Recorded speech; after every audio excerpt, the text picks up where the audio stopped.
What's up, guys? I am back with another pistol that I just purchased, the Smith & Wesson M&P M2.0 9mm. I just picked this up this morning, ran 100 rounds through it, actually had night sights installed, the Mepper lights, True Dots. Been very curious about this pistol for quite some time. Watched a lot of reviews on it. So, 100 rounds, safety check, nothing in there, no mag. It does come with two 15-round mags. They're flush mags. This is a sweet little shooter. I only had two problems with it while shooting it this morning, 100 rounds.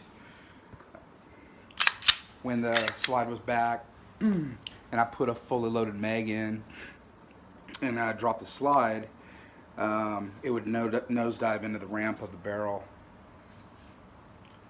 I'm not sure how well we can see that, but many of you know what it looks like already. So it was stripped and everything was wiped out and cleaned before I shot it. I don't see that being a foreseeable problem after, I don't know, 500 rounds or so. I hope not, anyway. So anyway, it does have three interchangeable back straps. I have the biggest one on there, and it feels amazing. Let's see, I think I bought like 5 other pistols in the last week. The last review I did was on a CZ P10C, and when it comes to comfortability, this probably takes it, for me anyway, personally. Actually, what I did is I went to the range this morning, down in at 88 Tactical, where I do all my shooting. I went down to go run 500 more rounds through the SIG X carry, empty mag, nothing in there. I'm not going to talk too much about this, but this does have extremely tight tolerances, and I did 2 reviews where it's still not returning back to battery. I do have 1,500 rounds through this now, and nothing has seemed to work itself out, so I guess that's just how this pistol will be. It's very accurate, it's a nice shooter. I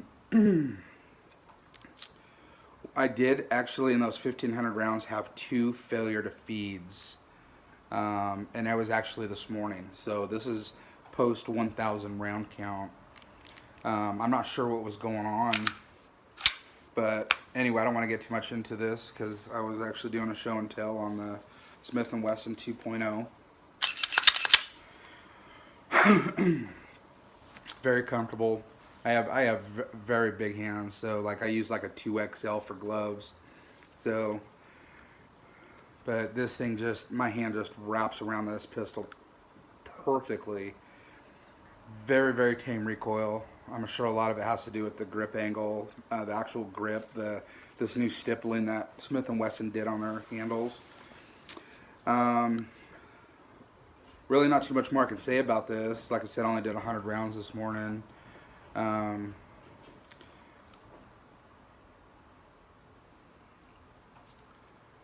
sure a lot of you know how this breaks down. I'm not going to go through all that. It's pretty dirty, actually. I'm about to go clean both of these pistols. I guess the only downfall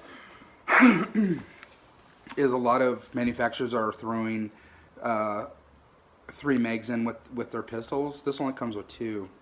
So this is actually probably going to be my main carry piece. My Glocks kind of took a back seat here in the last month and a half. Still like my Glocks, but I want to run about 1,000 rounds through this and try and get that feed ramp issue taken care of. So I was feeling it on the ramp part. It felt smooth. So, and I was running just 115 grain ball ammo. But I do like this new design where this area of the frame actually has metal inserted in it.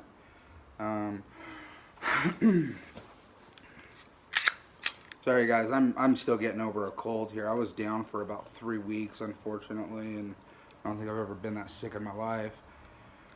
But yeah, everything else, like, there's really nothing else I can say about this. I like it. It feels great. It feels nice. The only downside of buying a new firearm is now I gotta find a new carry setup. So anyway, guys, when oh yeah, let me talk about this trigger. So here's the take up. I'm gonna get this good here. So it's not spongy. It's actually really smooth. So once you hit the wall, it's like a little creak, and then it breaks. And the reset, not as audible. It's actually very quiet.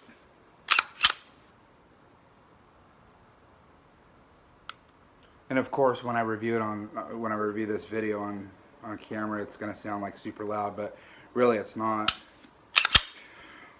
It's enough where you can feel it when you're shooting. I noticed that this morning when I was shooting this.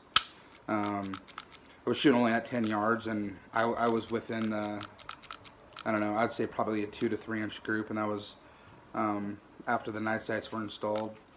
They don't look too different than the factory sights, the 3-dot white. But everything about this, the ergonomics, everything, hand placement, it just feels, really good. So what I need to do is stop buying guns for a while and just start really shooting these and doing a little bit better reviews on them. But anyway, guys, thanks for watching. Just wanted to do a quick show and tell and an update on, I know 100 rounds isn't anything. I know a lot of firearms that could pass that, but I did have those 2 failure to feeds. So, and that was right out of the box, and that's surprising to me from Smith & Wesson. So I own a lot of Smith & Wesson M&Ps, the shields. I own the 45 and the 9 shield. So maybe it's just a fluke. I'm sure it's just the beginning process of break-in, but once I go to work on this pistol and start running lots of rounds through it, I'll do another update. So anyways, thanks guys. Have a good day.